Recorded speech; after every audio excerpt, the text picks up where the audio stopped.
And that same night that I was in Atlanta for literally one day, I met Southside and DY Crazy, like two legendary producers. If you want to stay full time, what I recommend is don't overwork yourself. Like obviously work really hard telling their whole life story about like, oh, this is why I use my loops, this is why I use the loops. What you should do is just let your own work speak for you. Like he followed me on Instagram, I got his number and stuff like that. And then yeah, we just went downstairs to the studio.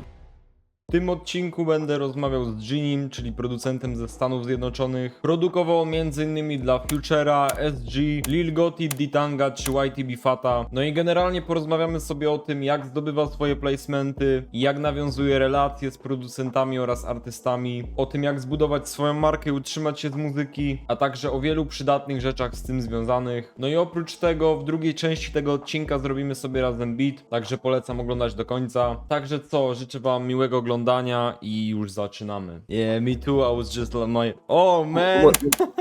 What's good, What's bro? up, bro? That's a special video. You can be both in this one. What's going on, guys? Today I'm with Genie. Yo, what's going on, guys? I'm Genie. I'm a 3 times Billboard music producer. I produce artists such as Future, ESTG, Rob 49, and more. First of all, tell me how long you've been making beats and what inspired you to start in the first place. I've been making beats for around like 4 years now, and actually the guy who kind of inspired me to do so is laughing behind the camera. His name's Hocus. Yeah, no, we just started like 4 years ago because we used to hang out all the time and listen to music, and we were like thinking like, why don't we just start making beats? Because we liked all the beats and all the songs we used to listen to, so like, why don't we just try making beats? Okay, and I gotta ask you about that Future placement. How did that came about? The Future placement came along in like early 2022, but then it ended up dropping in like late 2022. It came from this artist, Lil Jeremy. It wasn't a single from Future, but it was a feature that he got on. So in like January, Lil Jeremy recorded like this song, and then Future ended up getting on it, and I was like, oh shit, like holy shit, I have a song with Future. And then it ended up dropping in like September, a part of Lil Jeremy's album, Gas God 2. So it was pretty sick, like hearing Future on one of my beats, and the music video dropped, and it was super fire. And I see you going crazy with all of those like placements, and you work with a lot of artists lately. Like you met one of 1700 in real life and all of that stuff. Also, Lil Garrett. It's impressive. So, what's your advice for anyone who's trying to do a similar thing, like work with all of those artists, like even meet them in person? So what I recommend is first, if you want to get to networking with artists, you have to build a good social media presence. So first start with that, just, have a good profile picture, a good amount of posts, post some beats here and there. And then eventually you'll start getting your first couple of placements if you're networking correctly. And then from there, you can slowly start to get in contact with artists, actually lock in with artists. At some point in your producing career, you're going to want to start traveling. Let's say, where are you from? Poland. Let's say you're from Poland, right? And you lock in with an artist from Chicago or something like that, Chicago, Atlanta, wherever. You want to lock in with them to that point where it's okay, I'm going to make that trip, I'm going to travel, and I'm going to meet with them in person, and then you guys can just like lock in person and record, do a bunch of songs in person. Okay, and tell us more about this meeting because I'm personally interested. How it was? Oh, what, with Vaughn? Yeah. Okay, I'll tell you. So basically, I landed in Chicago. That's the first day I landed in Chicago. That night, I ended up meeting him. So what happened was I wasn't even sure if we were going to link that day or not. And I was kind of like, damn, like, okay, what's even going to happen? But my boy Flyboy, he told me to come to his studio at like 12 a.m. And then we just cook up there. And then at like 2-ish in the morning, I think, 2 a.m., Vaughn told him to come to the studio. We pulled up to Vaughn's private studio. And he greets us at the door. He's like, yo, what's good? And I kind of introduced myself to him, like, I'm Genie. I was the guy who produced Swing. He's like, yo, that's sick. This is this. He followed me on Instagram. I got his number and stuff like that. And then, yeah, we just went downstairs to the studio. It was a bunch of his friends downstairs. And I met all of them like, yo, what's up? I also ended up meeting this producer there named BjBeatz. If you've heard this tag, like, goddamn, BJ on another one. Yeah. You know that? Yeah, so he was also there as well. It was like a random meeting him. And I kind of told him all the songs that I liked that he produced. It was pretty chill. Like, we did like one song. We ended up just like hanging out. It wasn't even like crazy that we were working like super late because he had his set at Lyrical Lemonade show the next day. So we couldn't really work that late. And then then probably the video you saw with me putting the chains on and stuff like no, bro, I was literally like, yo, let's get some pictures. He's like, yeah, I bet now I'm gonna put the chain on you and stuff like that. And then like BJ was behind the camera and he was like, yeah, I'm gonna record, put the chain on, put the watch on and stuff like that. And like it was just super cool. Like it was super cool. That's one of my favorite artists. So cool meeting him in person. Yeah, that's crazy. And by far, did you make a living of your music? Oh yes, for sure. And what's your main source of income right now? My main source of income right now is probably just selling beats, just like royalties and stuff like that. We're getting paid off my songs. So placements in general. Yeah. And what's your advice for anyone who's trying to reach that point? I mean, it's gonna take a lot of time. Just kind of create a sound that's your own. Build yourself as like your own person, not trying to emulate someone else's like style, if you know what I mean. Like I kind of started off trying to be like Southside, trying to be like all these different producers, but then I kind of built my own lane where like I kind of found the stuff that I was good at. So if you want to make it off your placements, just try and create like a unique sound that artists can only get from you. And also advice to stay full time, because I knew some examples that some people was full time and then they wasn't. So what's your advice to stay full time? If you want to stay full time, what I recommend is don't overwork yourself. Like obviously work really hard. That's kind of how I got to this place where I'm at. Obviously I want to get a lot further, but this is kind of where I got to where I am right now. And also a lot of other people like just working hard, but don't burn out, because what I realized is like if you're just pumping out beats all day, the quality of them is slowly going to start to like lower, and like you're just overworking your brain. So what you want to do is like kind of find another hobby outside of beat making, like maybe like going to the gym or like playing a sport, like even drawing and stuff like that. Something to take your mind away from beats for a little bit, just so your brain can kind of refresh and just come back with better ideas. Okay, cool. So you work a lot on placements. So what's your routine or schedule, or any tips when it comes to sending out stuff like beats to artists? And I can imagine you send out loops as well. So what's the tips really when it comes to sending out stuff? I mean, there's not really any tips to sending loops. It just makes sure you have like a good amount of people to send to, and make sure your loops sound good. And then also, when it comes to sending out beats, not really any tips to sending out beats out. As long as your beats are good and you have the right network, you're good. Like, there's no secret sauce to like sending a message when you send beats or anything like that. Just make sure you have the right network of people to send to. Okay, cool. And like you said, your social profile and the brand was very important in your whole process as a producer. So what are the steps that every producer should follow, let me say, when it comes to build that brand? Okay,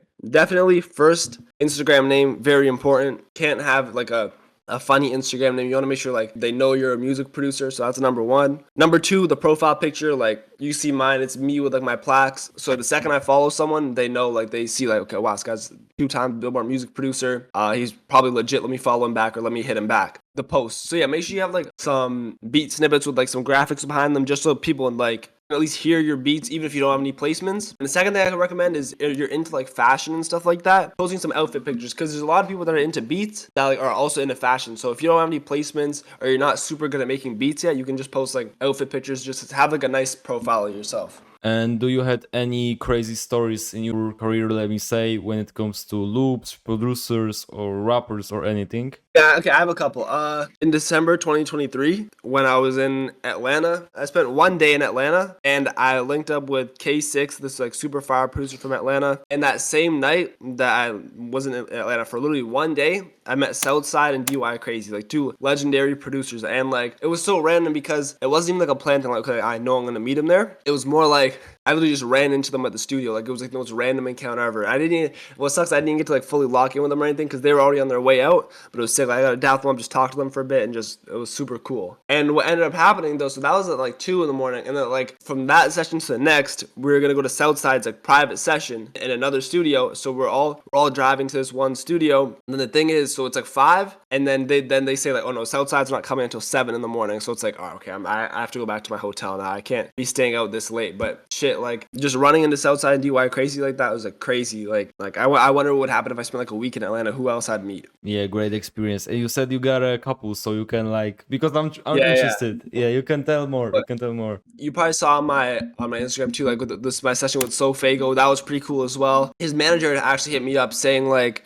yo, SoFaygo and Osama have a session. Here's the address. Here's the time. Pull up. They're gonna want some beats. I pulled up to the studio like maybe like 2 hours before the session, cooked up some beats, and then it was just super cool. I got to meet them. SoFaygo and Osama did a song on one of my beats, which is pretty cool. And that was also a cool experience. And then this was in Chicago, by the way. So that same night, I went to this studio party hosted by a producer named Fox. And there I met up with like these 2 other Chicago artists that were on the song that I produced for Vaughn, MAF T-Ski and Big Op. I got to meet them, which was pretty cool. And I got some pictures with T-Ski. I got to lock in with them in person too. So it was pretty cool. Awesome. Yeah. And what would you say is your the best advice for producers based on what you see they do wrong. What a lot of producers do wrong is they network the wrong way. They're trying to send like these super long messages, like telling their whole life story about like, oh, this is why you should use my loops, this is why I should use the loops. What you should do is just let your own work speak for you. Like, I'd rather someone with like really good loops say like, yo, let's work, rather than someone with really bad loops like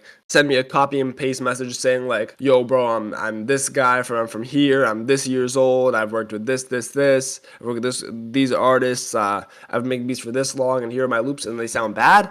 Like, I'd rather just have some good loops like just sent to me. Okay, great, so we can cook up now something. Alright, bet. No to co, pora zrobić jakiegoś loopka. Początek taki phrasik z mojego nowego kita, który dopiero wyjdzie, albo już wyszedł. Nie wiem, kiedy to wrzucę.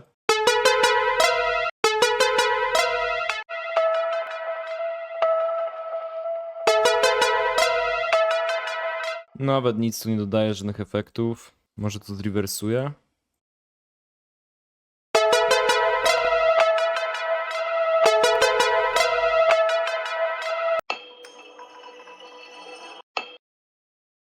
Jestem bardzo skupiony teraz.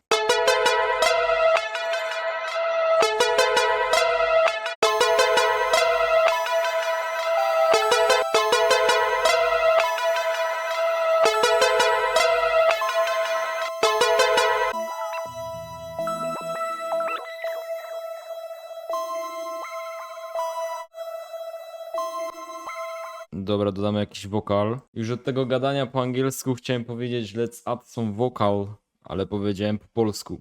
Ha, ha, ha.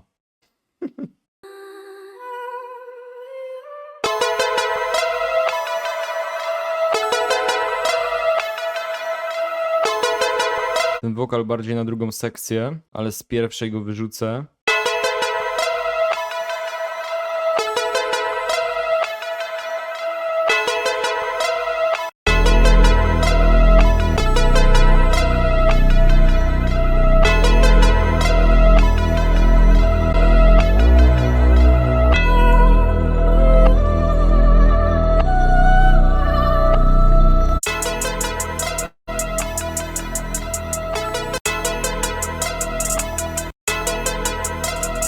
Oh, by the way, this is my Trimsky drum kit that I'm using in this beat. You can get it, link in the description. Go check it out.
They're hard.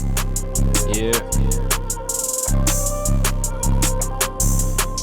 Yeah, bro, beat came out fire. Thank you, bro. Yeah, no, the loop was crazy. Yeah, so appreciate you for pulling up today, man. It was a lot of gems for producers. And tell us what you got on the way, or what you do right now. Just got some like more songs on the way, you know, with some artists. And what I'd really look out for me though is check out the mentorship. Check out the mentorship that Hooks and I are doing. Like, we're teaching producers how to get placements, how to collect their royalties, how to network, how to even do content creation, just like he's doing, just like I'm doing. Check it out in the link in the description of this video. Stay tuned, guys. Mordeczki, posłuchajcie mnie jeszcze, bo jest taka bardzo ważna sprawa, o której zapomniałem powiedzieć. Musicie wbijać na naszą stronę internetową z najlepszymi soundkitami w Polsce, czyli handywaves.com, ale nie mówię wam tego bez powodu, bo mamy dla was niespodziankę na święta. Także mordeczki, nie możecie tego przegapić. Wbijajcie w pierwszy link w opisie, tam czekają na was prezenty. No i tyle ode mnie, pozdro.